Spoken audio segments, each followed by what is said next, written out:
Sinners, of course, as you've surely heard by now, has broken the record for most nominations for a single film, which is previously 14. So they kind of smashed the record. Craig, do you think Sinners getting 60 nominations is actually an indication that it has a better chance at winning Best Picture than we thought it did? I do. Yeah. I think that it actually speaks to how well received this film is from all of the guilds. It feels to me like Sinners is on the rise. Like, I think that One Battle After Another has been seen as this frontrunner. We thought we were going to get a kind of boring award season where it was just a coronation of one battle after another. But Sinners seems to be immortal, if you will. And I think that this says really good things about its chances. So if they had even odds right now, would you vote on Sinners ahead of One Battle After Another? Do you think the pendulum has swung far enough that you would say that Sinners is now the frontrunner?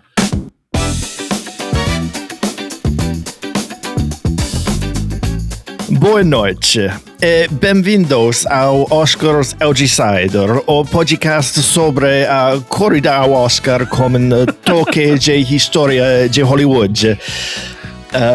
Hold on, let me just put my next bit in Google Translate before I continue. You got to play along, Craig. We're doing the Brazilian thing. We're pretending we're Brazilian. We got for the second year in a row, Brazilian movie is nominated for Best Picture. You know, Brazilians are all over the Oscars race discourse. We got to lean into it. You know what? I need to get a flag to go behind me, so we'll get that going hopefully for next week. Brazilians, sound off in the comments about how awesome my pronunciation was. So tonight for the show, we are going to be talking about the most nominated movie in the history of the Oscars. Is this thing on? Now we're talking about Sinners. You guys know what we mean. So we're going to finally discuss Sinners tonight.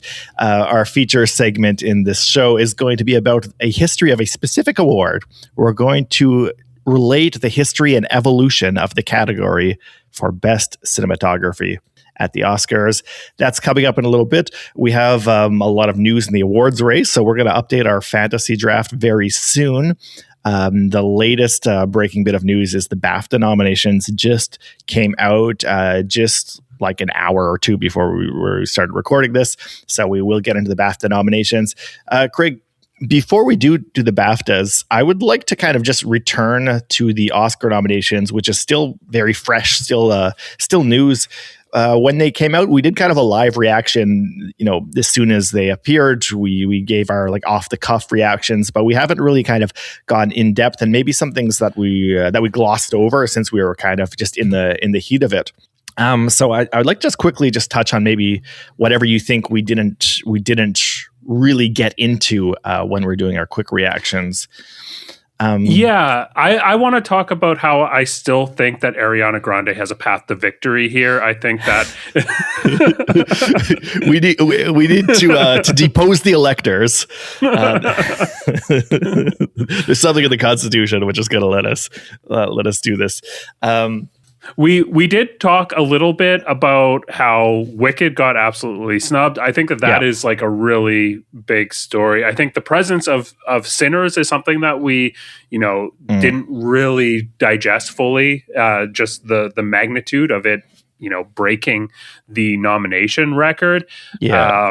Those are kind of the two big stories, I think, coming out of this. I think there's one category we kind of glossed over quickly, and that's Best Actress. We kind of passed over that quickly. I know, Craig, you said that you weren't that surprised to see Kate Hudson get a nomination. You pointed out reasonably that, that the performance in the film kind of seems to be a riser, and that she is a bit of a Hollywood royalty figure with two famous parents. That familiarity probably plays into it. But we didn't really talk about who didn't get nominated. The big one is Chase Infinity for One Battle After Another. True. Yeah. They made the choice to run her as Best Actress, even though I think it would be more appropriate for her to be Best Supporting Actress. But I think they wanted to leave Best Supporting open for Tiana Taylor and possibly Regina Hall, who didn't end up really getting anything. Tiana Taylor's obviously nominated, but that gambit to try to run Chase Infinity as Best Actress instead, surprisingly to me, did not pay off, despite getting a number of precursor nominations. She is not among the Best Actress nominees. Were you not surprised to see Chase Infinity not on the list of Best Actress?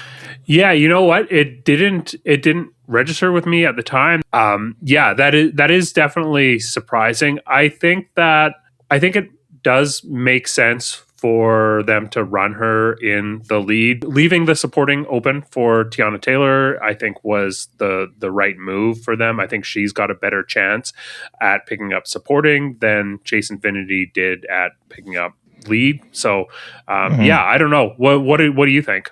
Yeah, I mean, I don't think the idea of leaving her off of lead was a question of it being a weaker field. I think it was more of a thing they wanted to avoid vote splitting.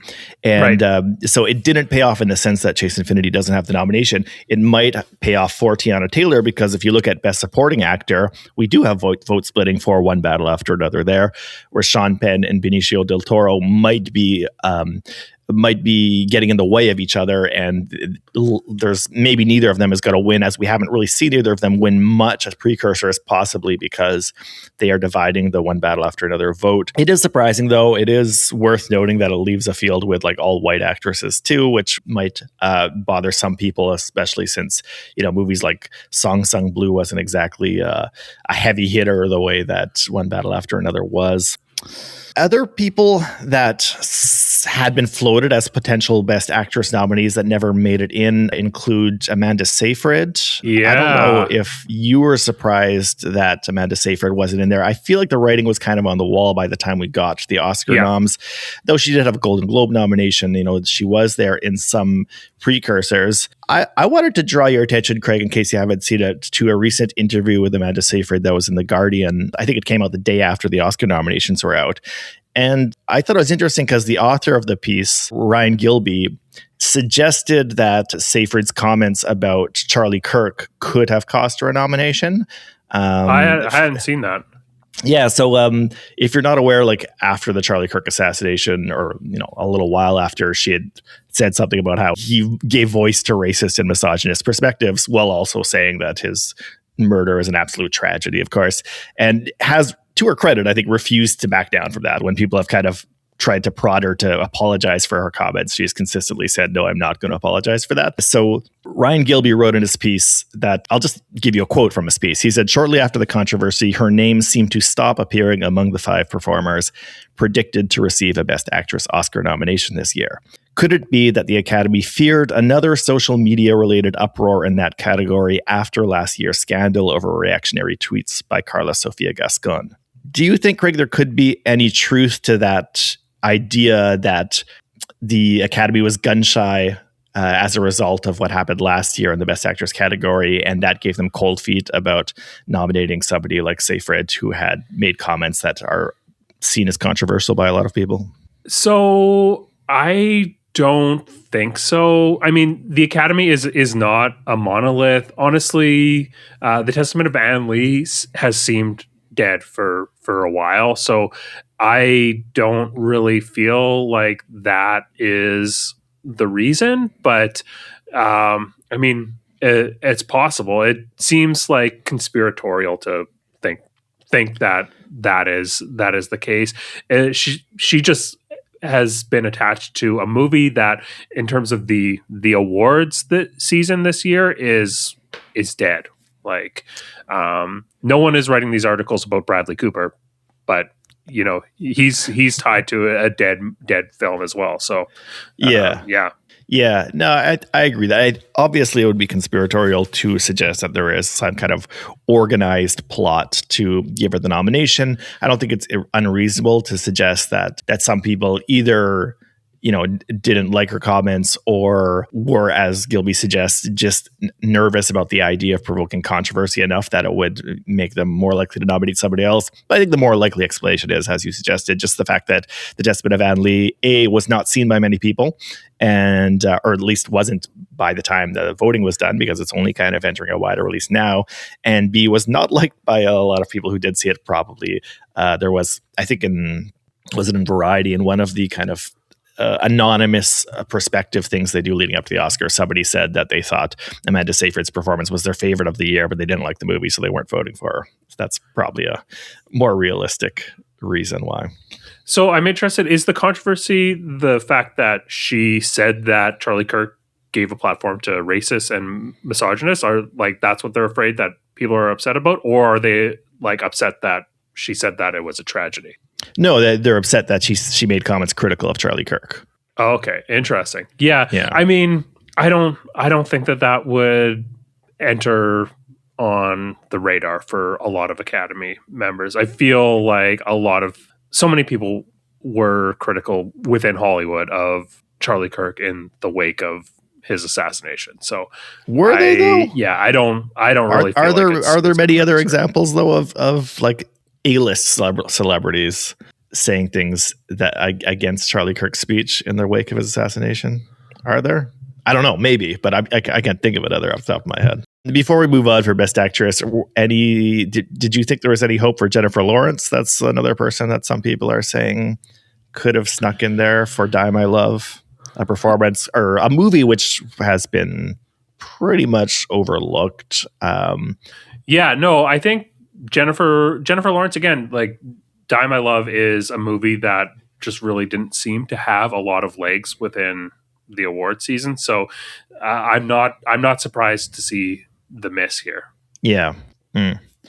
So another thing you mentioned that we didn't really talk about much when we're doing our kind of off the cuff reactions is the number of nominations for Sinners. We kind of realized at the end of our recording, wait, that's 60 nominations. 16 that's a record. So Sinners, of course, as you've surely heard by now, has broken the record for most nominations for a single film, which is previously 14. So they kind of smashed the record. Craig, do you think Sinners getting 60 nominations is actually an indication that it has a better chance at winning Best Picture than we thought it did? I do. Yeah. I think that it actually speaks to how well received this film is from all of the guilds. I think that it really speaks to how much the awards voting body really appreciates this film. And it feels to me like Sinners is on the rise. Like I think that One Battle After Another has been seen as this front runner. We thought we were going to get a kind of boring award season where it was just a coronation of one battle after another. But Sinners seems to be immortal, if you will. And I think that this says really good things about its chances. What do you think? I think the total number of nominations doesn't mean that much. We've often seen the movie that gets the most nominations missing Best Picture, or in some cases not winning any major awards at all. So I don't think the total number of nominations should be taken as a huge indication. If you look at a couple individual awards, specifically the fact that Delroy Lindo got a Best Supporting Actor nomination, which I think very few people saw coming. Yeah. Combined with Chase Infinity not getting Best Actress, that surprising snub for an actor in One Battle After Another and surprising inclusion for one actor in Sinners could be the Academy kind of tipping their hand that they actually love Sinners a lot more than we even realized and maybe aren't as jazzed about One Battle After Another as we thought they were. But in terms of just the total number of nominations, I don't think that means too much. So I'm not sure if that changes my perspective a lot. I think a lot of the people who are really stoked, the big Sinners fans who are stoked that Sinners is getting this many nominations, are probably going to be pretty disappointed when they see how many of those actually convert to wins on Oscars night, because I don't think we're going to actually see a lot of wins on those nominations, and we could only see like 1, 2, or 3 wins. I think was what my perspective is. You know, I could see this being a situation like last year where we have like The Brutalist and Anora, where people didn't really think that Anora was going to do as well on Oscars night as it was. Like obviously they are close, but everyone kind of thought that The Brutalist had the edge overall.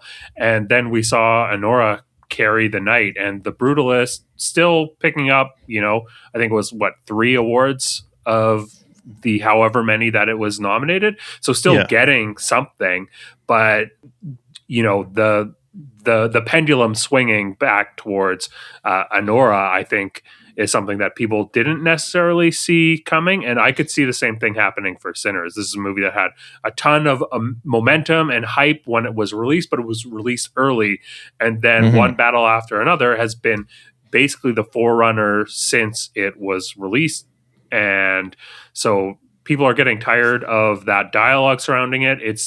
It seems like it is losing momentum at a time when it needs to be gaining momentum, and Sinners is gaining momentum at just the right time from my perspective here. So I could see this swinging back towards Sinners. And I mean, I like both of these films, so I don't really have a dog in this fight. I'm not like really pulling for one over the other, but I could see this being I could see Sinners, making getting the overall win in terms of the award count.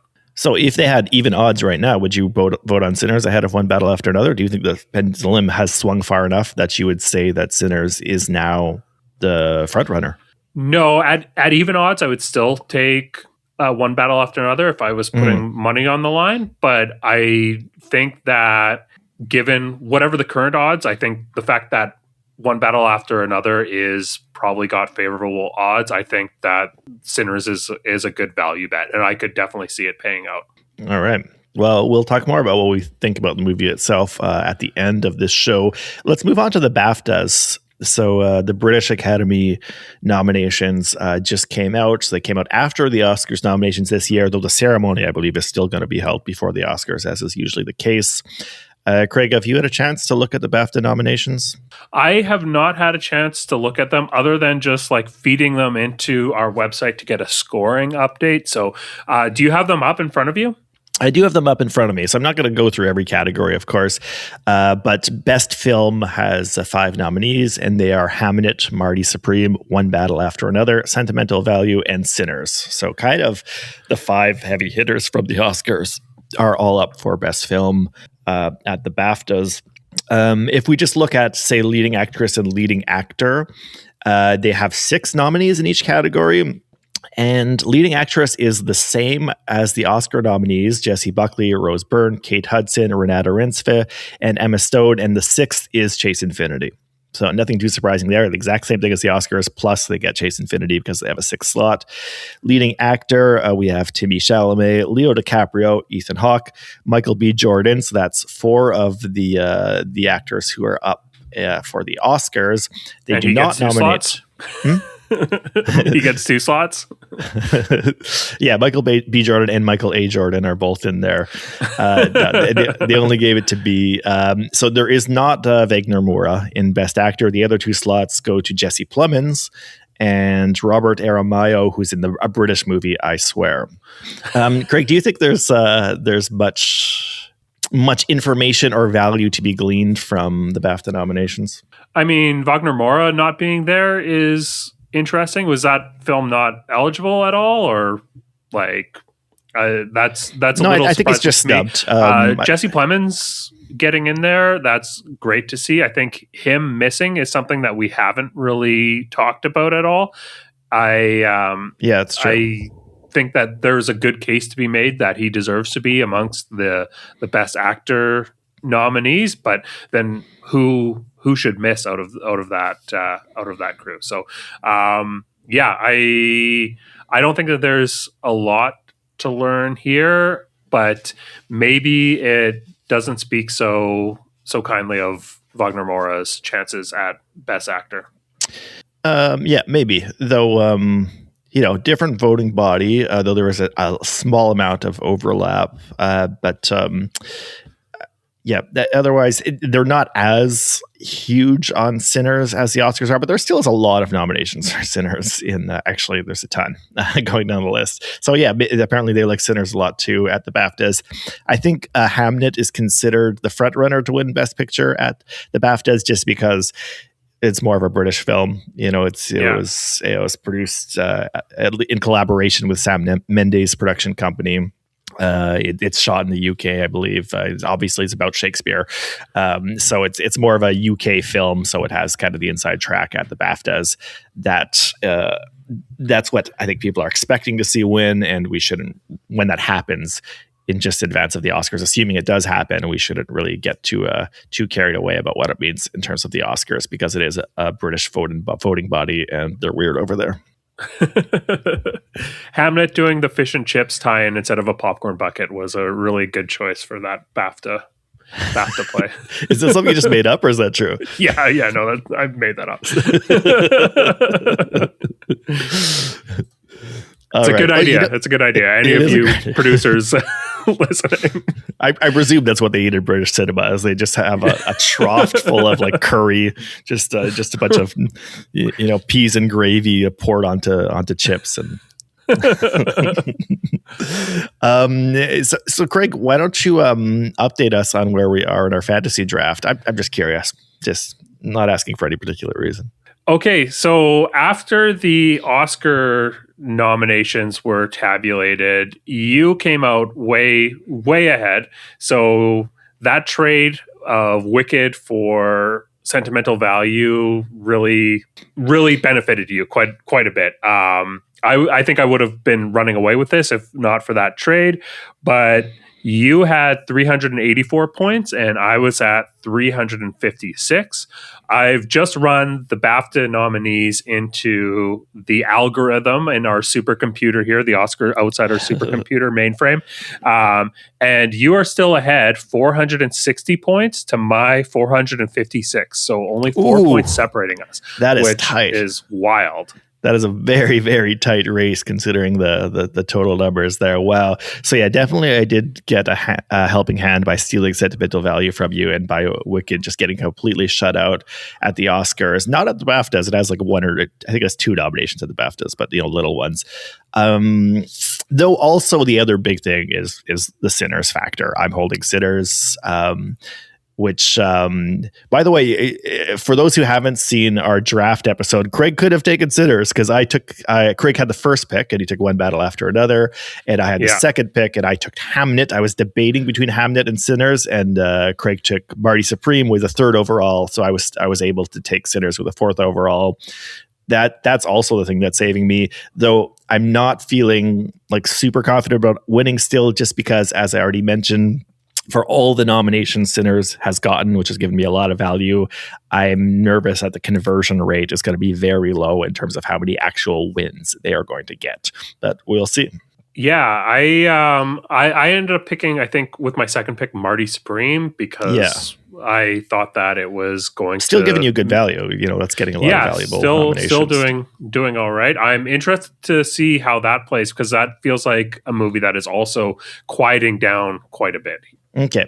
Yeah. Though, I mean, Josh Safdie got a Best Director nomination. Not everybody saw that coming necessarily. I'm not super shocked by it, but the other 4 nominees for Best Directors kind of felt like slam dunks to me. Josh Safdie felt like slightly surprised, because that shows me that there's still a good deal of love among the guilds for Marty Supreme. But will it translate to any wins other than very potentially likely Timmy Chalamet? We'll see.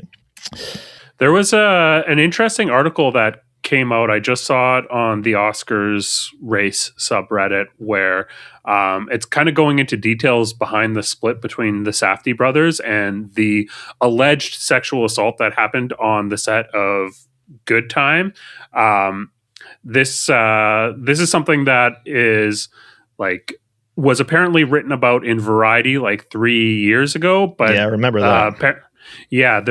There's more details that are kind of emerging right now, and I don't think that anyone thought that that Marty Supreme had a shot at Best Picture. I think that it's possible that Marty Supreme only came away with Timothy Chalamet's Best Actor win.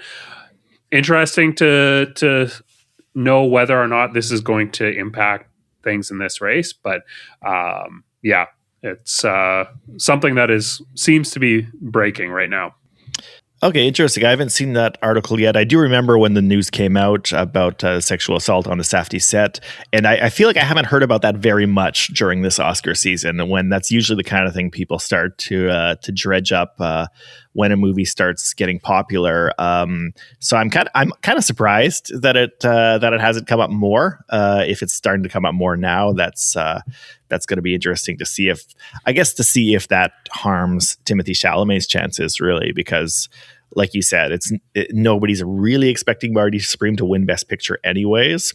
But could some of that rub off on Timothée Chalamet and maybe convince some of the Oscar voters who were on the fence about him in the first place to decide, this gives me a reason to not vote for anything for that movie? Yeah, I think like the thing with Timothy Chalamet is like we talked about, he's got an issue with a lot of the older voters, like really needing to convince them to vote for him. I think there's probably a lot of people that are just looking for a reason not to vote for him, and this could be enough. So we'll see the impact that it has on the campaign. Yeah. All right. So I think we should transition into our main feature for this episode. We're going to do something a little different today. We're going to be talking about one particular category, one of the, I think, most interesting categories at the Oscars, the Academy Award for Best Cinematography, one which has been with us since the start of the Academy Awards, but has changed a lot over time. Yeah, we broke this up into quarters, and I am really interested to see, you know, the evolution of this from the start, how the category, you know, got its start from. I don't know. It is definitely a very interesting one. There's this aphorism that people like to bandy around. I remember Roger Ebert used to like to use this, which is the best way to predict the winner for an Oscars category is just to substitute the word best for most. And that doesn't always work. Like there isn't a most supporting actor, but for cinematography, that's one category where it always felt like that gave you the clue for what they're going to vote for, or which film has the most cinematography, which really just means like which has the most evident, which is the most obvious use of cinematography. But also it's like, what does that even mean? Like cinematography it's both the most obvious thing because it is everything happening on the camera, and also kind of a weird, obscure thing. Since it's a very technical art. There is something a little mysterious about it. I think a lot of actors and other people who've worked on movie sets for years still don't really understand what's going on inside that magical black box of the camera. They don't really understand what different lenses mean, what different film types mean, how the image comes out the way it does. But it's also the thing that is most unique to cinema and the most essential part of the art form, to the point where it's almost just another term for the art form. Like calling a trophy best cinematography for a movie is like calling a trophy best application of paint to a canvas for a painting. Like that's the media is that.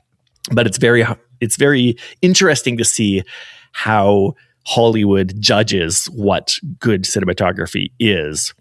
So like I mentioned, this category has been with us since the start. The first Academy Awards were held in 1929, and films released in 1927 and 1928 were eligible for those first Oscars. There weren't many categories compared to the Academy Awards of today, but it's not really surprising that Best Cinematography was one of the first categories they wanted to go with, especially when you consider that one of the purposes of the first Oscars was to kind of highlight the technological innovation that was going on in the world of cinema. There was a lot of innovation happening there. At that time, you know, sound had just been introduced, synchronized sound had just been introduced to cinema for the first time. So they really wanted to it was a bit of a publicity event to show like the technological innovation in the cinema. So it's not surprising that one of the trophies they wanted to hand out was for cinematography, was for the guy who knows the magnificent machine, the guy who understands how to set up shots and choose the right lens and focus, that this magician should have his own award. The first Academy Awards, they generally gave it to a person, not necessarily a specific film. For example, Janet Gaynor won for Best Actress the first time, but the award cited her work in 3 films, Seventh Heaven, Street Angel, and Sunrise. She didn't necessarily win for one performance, but for like all those performances collectively. This already proved to be a problem with cinematography. So you can see why they ended up changing that approach quickly, because the movie that they decided to honor for Best Cinematography was Sunrise. Sunrise, great classic silent film directed by F.W. Murnau.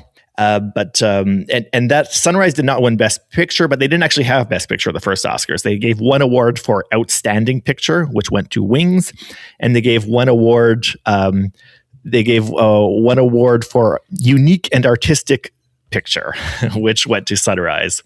That's kind of been retroactively changed so that Outstanding Picture is considered Best Picture today.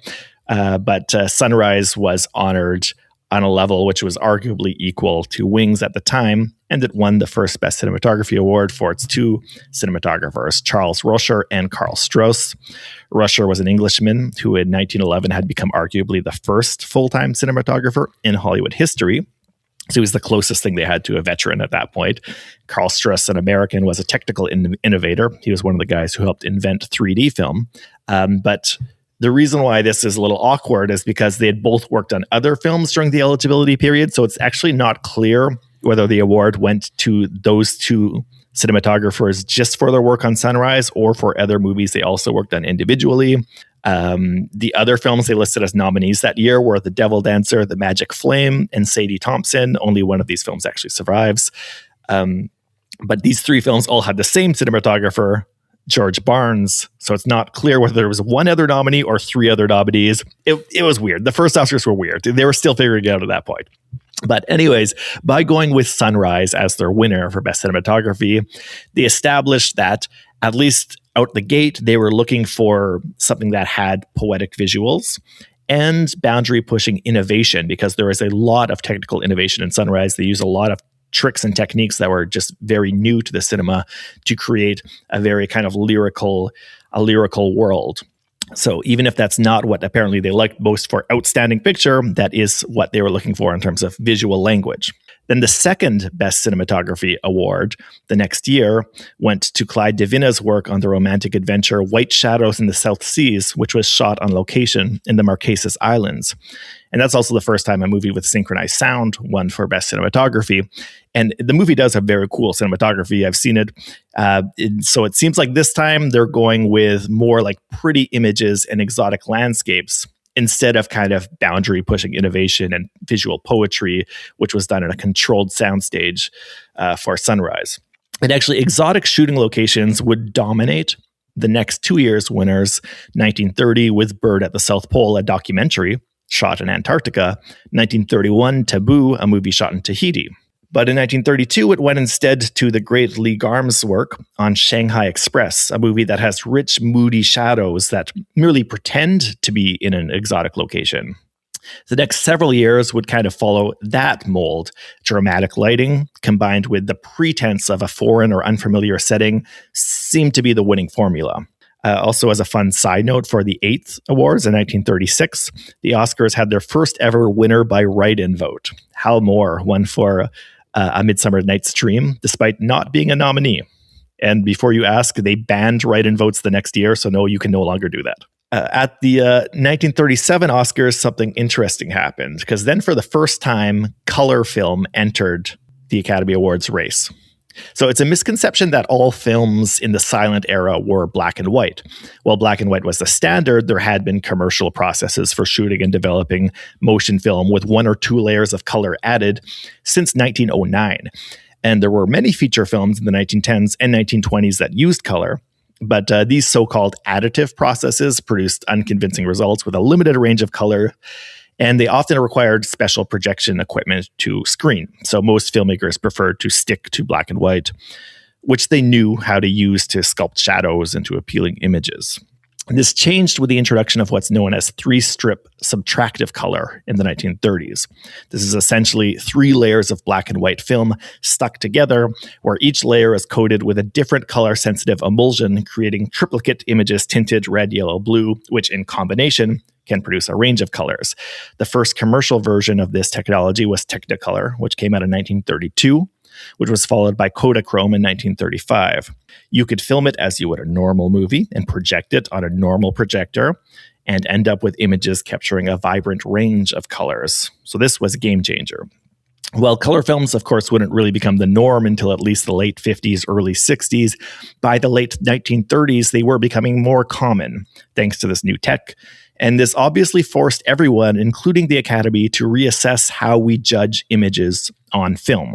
Cinematography had been seen as the art of capturing shadows, the art of capturing hues, of painting the celluloid frame with interesting and beautiful tints of pink and turquoise, and this was almost a different art form altogether. So the Academy decided that color films had to be honored in their own category. For the 1937 ceremony, the film Anthony Adverse, cinematographer Tony Gaudio, won a 3-film race for Best Black and White Cinematography, while a brand new award called Special Achievement in Color Cinematography was given to the pioneering duo of W. Howard Green and Harold Rawson for their work on the swashbuckling romance, The Garden of Allah. The next 2 years followed the same pattern. A black and white film won from amongst a selection of nominees, while a Special Achievement in Color Cinematography trophy was handed out uncontested to one film shot on color. For the 1940 Academy Awards, honoring the films of 1939, there were finally enough major color films to have 2 full categories, each with its own nominees. That year, the legendary Greg Toland's work on William Wyler's classic adaptation of Wuthering Heights won for Best Black and White Cinematography, beating Stagecoach, while Gone with the Wind won for Best Color Cinematography, beating out The Private Lives of Elizabeth and Essex. As a footnote, I find it interesting that The Wizard of Oz, which is often considered like the masterpiece of early color film, didn't even get a nomination for cinematography that year. Throughout the 1940s, this system held. From 1941 to 45, each year, 10 films were nominated for Best Black and White Cinematography, and 6 films were nominated for Best Color Cinematography. They really padded the awards in those years. There were 16 films getting cinematography nominations each year. If you look at the winners from that period, you can see a clear pattern is starting to emerge. The Black and White Award is given to dramas, especially dark, sad, or gritty dramas, often those set in the present day. How Green Was My Valley, The Song of Bernadette, Laura. Meanwhile, the Color Award is given to romantic, swashbuckling adventures in exotic locations. The Thief of Baghdad, Blood and Sand, The Black Swan. And I love reading the names of Oscar-winning films from this period because they had so many bangers. All these movies rule. For the rest of the 1940s, they started limiting the number of nominations. So a maximum of 5 films was nominated in each category. But this pattern essentially held by the end of the decade, when at the 1950 Oscars, The Third Man took Best Black and White, and King Solomon's Mines took Best Color. Apparently, the Academy had decided that the best black and white cinematography is the stuff used to make dark alleys look dangerous and crying faces look sad, while the best color cinematography is used to make bullfights and battles and foreign landscapes look spectacular.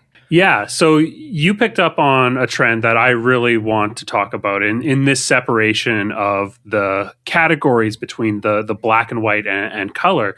So this continued into the 50s, and I think it's worth setting the stage for what America looked like at this point. This is like post-World War II, and the United States is unimaginably powerful, but it also is, there's a deep like kind of unease there. There's tension about labor, there's tension about the Cold War, about race, and there's this anxiety about what America is becoming. And I think that the types of movies that are showcased in both the black and white and the color kind of reflect 2 different sides of that. On one hand, we've got this anxiety and this like deep introspection that is captured within the black and white films within the cinematography category, and on the other side, the color is this presentation of what how America would like to present itself to this world, this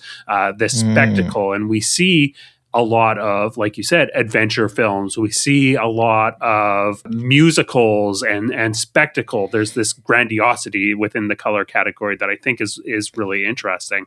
So in the early 50s, we see films like A Place in the Sun, where the camera spends a lot of time focused tight on the protagonist's face and dealing with his emotions of like shame and desire. It's very confrontational.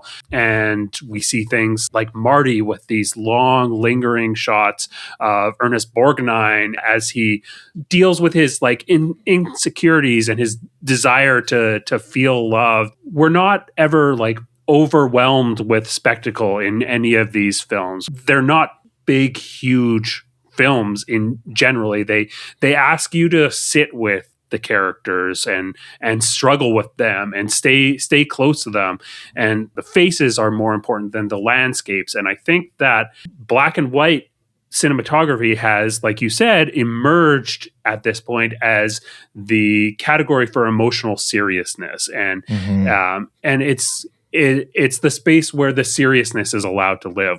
Whereas at the same time, you see the color winners taking you to different places, like An American in Paris has dancers and painted cityscapes, and Around the World in 80 Days turns the camera towards the spectacle of seeing the world.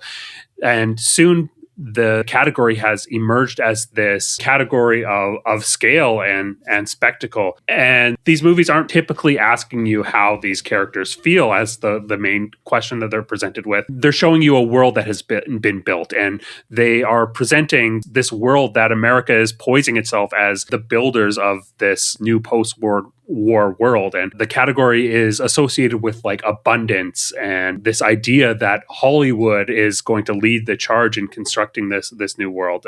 I think it's really fascinating. Around 1967, I feel like the categories are starting to converge a bit here. We've got an award going to Who's Afraid of Virginia Woolf, and another going to A Man of All Seasons. And here we're starting to see the balance of seriousness, and the color category is starting to be taken a lot more seriously. They're both like beautiful portraits filled with emotion. And in 1968, eventually we see these categories merge into one. And this really sets the stage, I think, for new Hollywood to be born. And so the new Hollywood movement we see emerging within the late 60s. It's using color in a way that is confrontational and raw and emotional, in striking the notes that previous winners within the black and white version of the category were only able to hit. So yeah, I feel like it's just interesting to see how the merging of these categories came together at a time and that set the stage for new Hollywood to tell raw emotional stories, while old Hollywood is clinging to this large spectacle as America begins to find itself in the post-war world. So by the time we get to the 70s, the new Hollywood period, like you say, by the time we get to the 1977 Oscars honoring the movies of 76, the 49th Oscars, there was something a little new technologically that entered into the category. An American tinkerer named Garrett Brown had just invented the Steadicam. Steadicam, of course, is a stabilized camera rig that can be moved around by one person on foot without subjecting the image to the jitters and jostles that handheld filming traditionally entailed. The first movie to employ the Steadicam was the Woody Guthrie biopic Bound for Glory, which had cinematography by Haskell Wexler, though Garrett Brown himself operated the Steadicam he invented for the shots in which it was used. The camera movements were dramatic and fluid, but more gritty and human level than what you'd get with a crane-operated camera or a camera on rails. And his work for Bound for Glory won the Best Cinematography award at the 1977. Oh, no, it didn't. Yes, it did. Sorry. I had a little doubt there. Cut that out. So at the 1977 Oscars, Bound for Glory, the first movie to ever use a Steadicam, won Best Cinematography for that work. Interestingly, another movie that year, which was also one of the first movies to use the Steadicam, was Rocky, which won Best Picture, even though it wasn't in the Best Cinematography category. But Rocky also had a Steadicam operated by its inventor, Garrett Brown, notably in the scene where Rocky runs up the steps, the famous shot of him running up the steps of the Philadelphia Art Museum. That plus a couple shots during the boxing that uses the Steadicam operated by Garrett Brown as well, which is probably more famous use of the Steadicam now than Bound for Glory. But it's interesting that right away, the Steadicam is going to the top of the Best Cinematography race.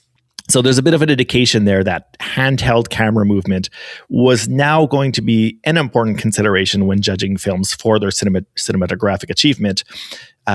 Because maybe, as you suggested, Craig, there is that kind of convergence between the spectacle that you get from a moving camera with the kind of human level grittiness you get with it being handheld at human eye level. But that didn't exactly mean that gritty realism was going to carry the category moving forward. Because if you look at the next three films that won 1978 to 1980, we have Close Encounters of the Third Kind, Days of Heaven, and Apocalypse Now. All obviously great classic movies, movies with big, beautiful wide shots that seem to be aping painting.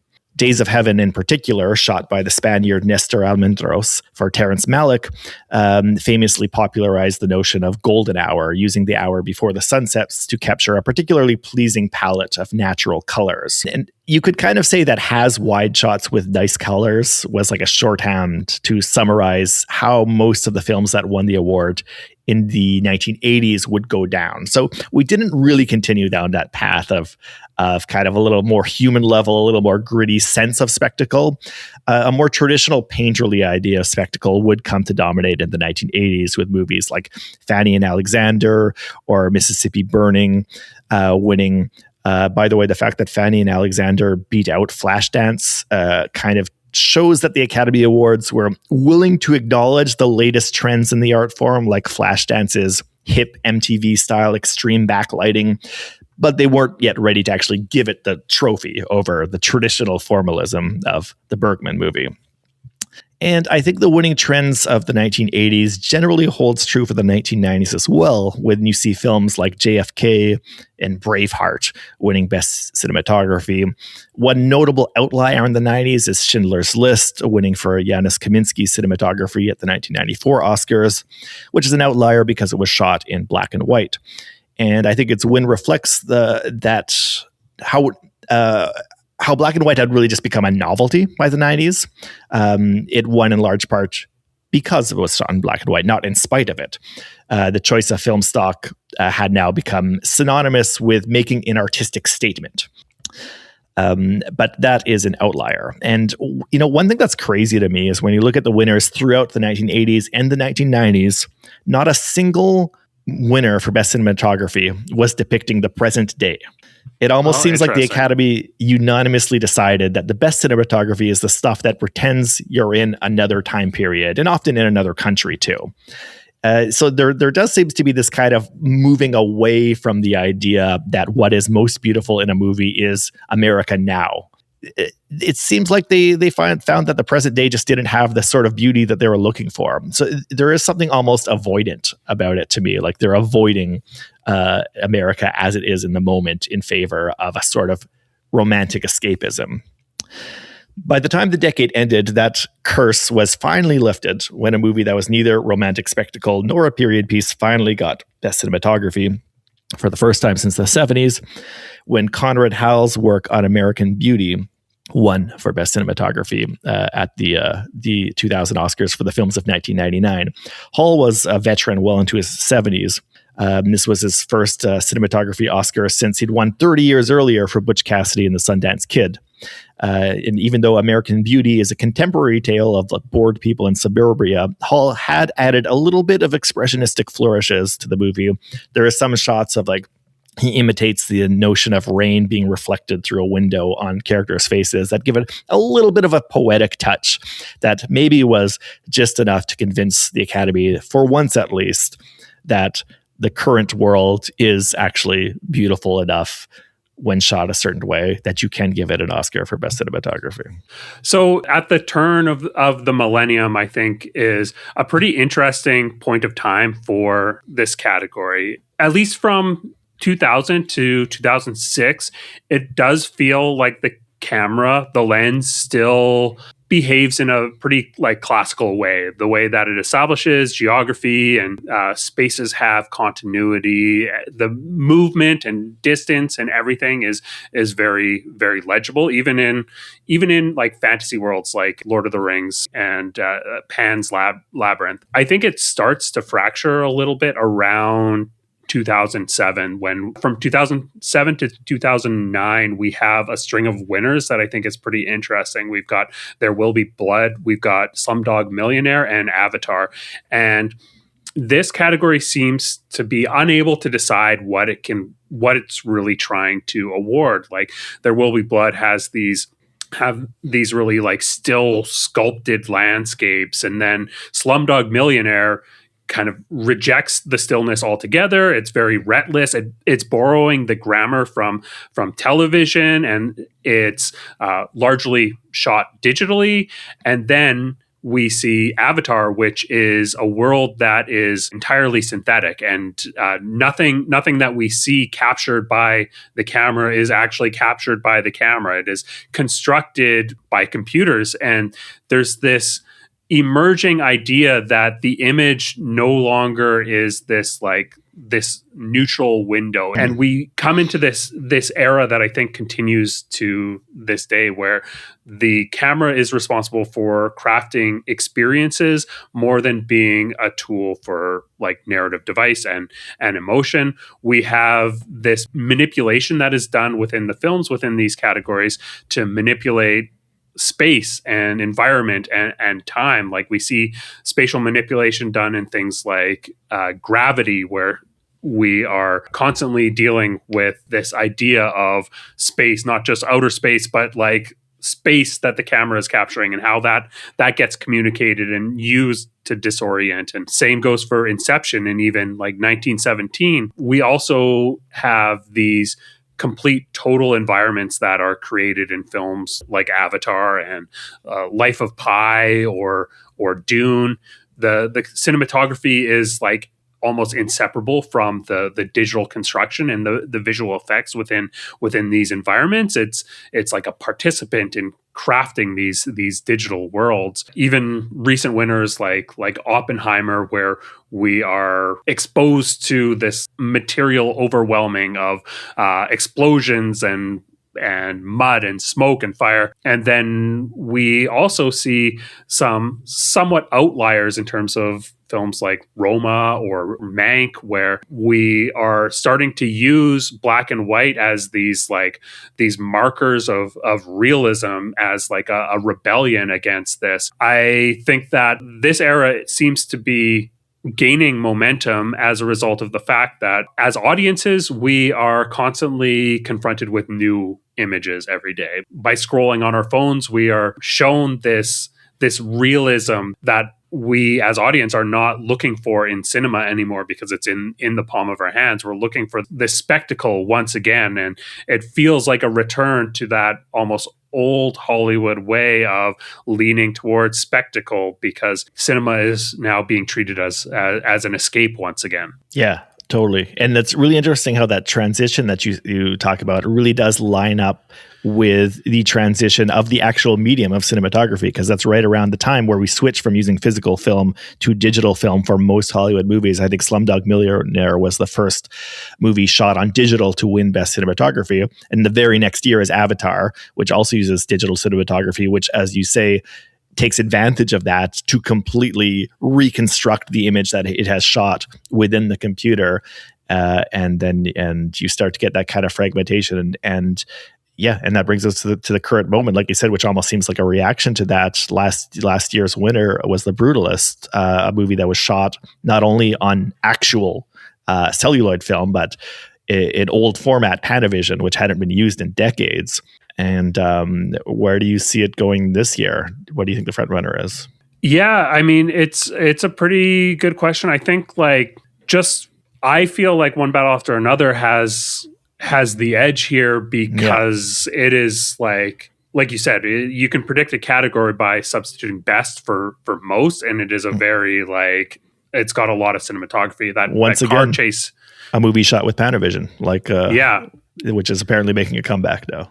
It does almost seem like it is a return to that split between black and white and color, where we are awarding two different lenses, the realist lens versus the spectacle lens. And it's pretty interesting how there is a parallel here. Yeah, One Battle After Another, if it wins, and I agree it's the front runner, could also be another very interesting convergence moment, because the films that you mentioned as movies that kind of seem to highlight the backlash against the digital fragmentation or reinvention, things like Mank and Roma, which use black and white film, they're using that to depict a distant era. Their period pieces set in another time. So was The Brutalist last year. But with One Battle After Another, we have a movie that's in the current day, more or less, an alternate reality version of the current day, maybe. But it's showing in the current day. It has current landscapes, but is using the technology of an earlier era to not signal to the audience that this is something from the past, but this is right now. But we're going to use that kind of classic idea of spectacle and physical film to show you now. That's an interesting convergence for me. Yeah, totally. Yeah, I'm interested to see when we start looking back on this period, what this year's winner is going to say about the world right now, just because we have, obviously a ton of tension, and people are so tethered to their devices and what is real.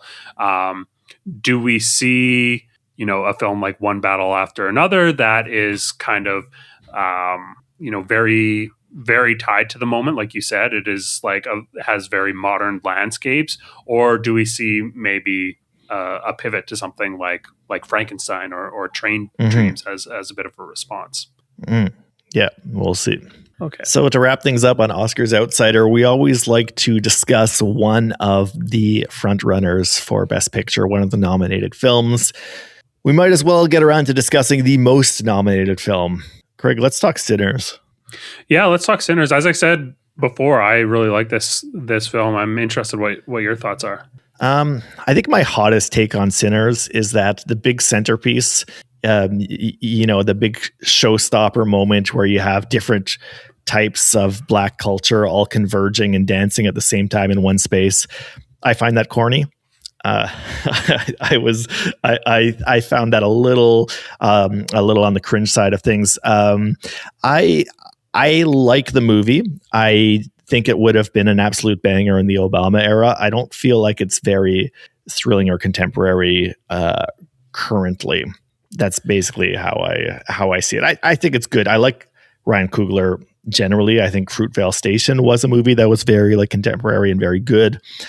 When it came out, Creed owns. Absolutely love Creed. Amazing film.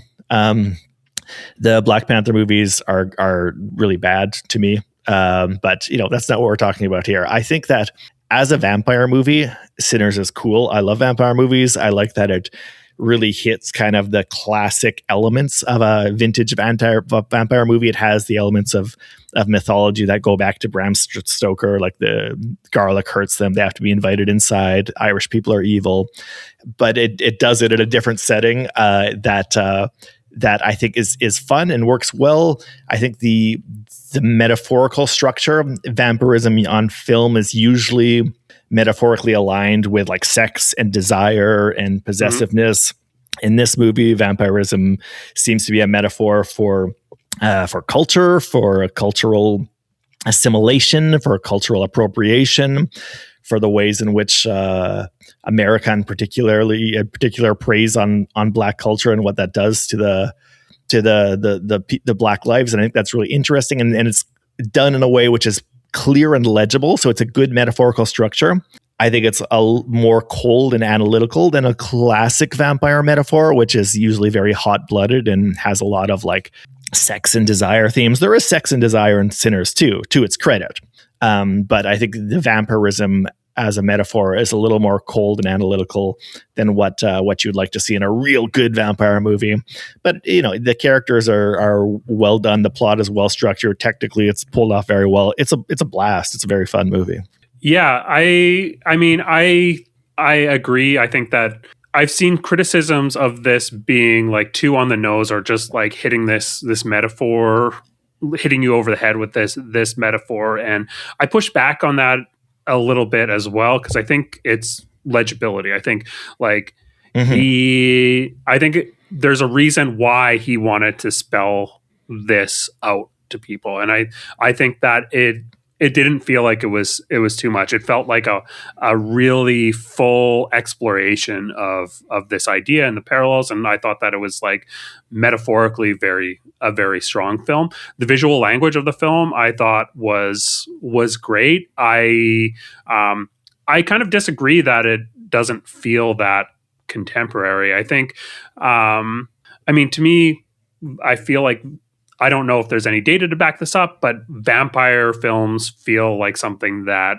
emerge within times of economic uncertainty. There's this like pushback against the ruling class and the billionaires that expresses itself through vampire movies. Audiences have like an appetite for these types of films during times of economic uncertainty, which is like kind of a contrast to like zombie films, which tend to emerge within times of prosperity, because there's this idea of this like camaraderie and everyone is kind of like in it together and like are able to kind of take back the world, and everyone is like doing what they need to and scrappy, and everything is, is great. So I do feel like this feels like of the time because of the uncertainty that we have to have this metaphor explored through a vampire film. I think is great.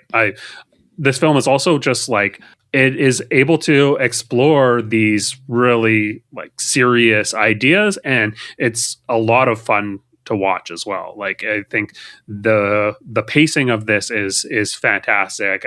There's great performances. It is full of both like really interesting visual ideas and explorations of a space during the back half, where it is mostly contained to a single space. The way that space is explored is great. The way that they explore the town, I think, is really, really fantastic as well. I think that this is like very technically perfect, this film. So I got around to watching this film fairly late. So I had heard that it was fantastic, and I was still surprised by how great it was. I was expecting it to be maybe a little overhyped, and I'm all in on it. I thought it was fantastic. The world is definitely well built, and the characters are well balanced off each other. All that stuff is really to Coogler's credit. He constructed it very well. And there are enough hints of the horror of racism in the Jim Crow South that you can't accuse him of shying away from that dark reality. I think the characters work well, but in a little bit of like a TV show way. To me, they don't have the real depth and complications of like really good movie characters. I think when I say that it doesn't feel super timely, I'm comparing it to movies like One Battle After Another and The Secret Agent. I think the dialogue over, like, well, first of all, celebrating Black culture, always a great thing to do, and the dialogue over like what is like appropriate use of other cultures, and when does a celebration of somebody else's culture turn into exploitation, turn into appropriation. This is all interesting stuff. It felt like more of an important, urgent subject years in the past. And now that we're in, America is entering an era of kind of a state-sponsored terror. There are people being pulled off the streets. There are people being shot dead in the streets. Movies that are directly about how do you live right now under a kind of fascist state where your life could be threatened. Like One Battle After Another and Secret Agent, which are about that. Those feel like the vital, urgent movies that speak to the current moment. Yeah. So I think that's kind of the comparison that I'm making in my head, which isn't necessarily Sinners' problem. Like, it doesn't have to do that. That's just one thing a movie can do, and Sinners does other stuff. That's just one thing that's making it hard for me to embrace it as like the movie of the moment. Right. Cast is great, though. I always love Michael B. Jordan. He's just got amazing charisma on screen. Cast him 7 times in the next movie. We make him do the clumps or something. He's awesome. Well, I think that about wraps up today's show, unless there are any things about the topics we're talking about that you think, Craig, we haven't fully covered yet. I'm sure we've missed something, and I think that would be a great thing for the listener to leave in the comments on this video if you're watching on YouTube, or leave us a comment on Spotify. Be sure to check out our fantasy draft for updates. It's at oscarsoutsider.com. Hit the subscribe button and tell your friends about us. Yeah, and tell us what you think about Sinners, and if you think Sinners is going to win Best Picture, or if it is just going to be the movie with a lot of nominations, because we're not sure yet. And if you want to read any of my writing about film, you could go onto my Substack. Just look for my name, Dylan, Dylan Ferguson. I did just put something up about 2 movies I saw this month, which both blew me away: The Testament of Anne Lee and The Chronology of Water. Depending on where you live, you might be able to see both of those in the cinemas right now, and you should do that. We'll be back very soon, talking about more Hollywood history, giving more awards race updates, and discussing the films. We'll see you next time on Oscars Outscheider.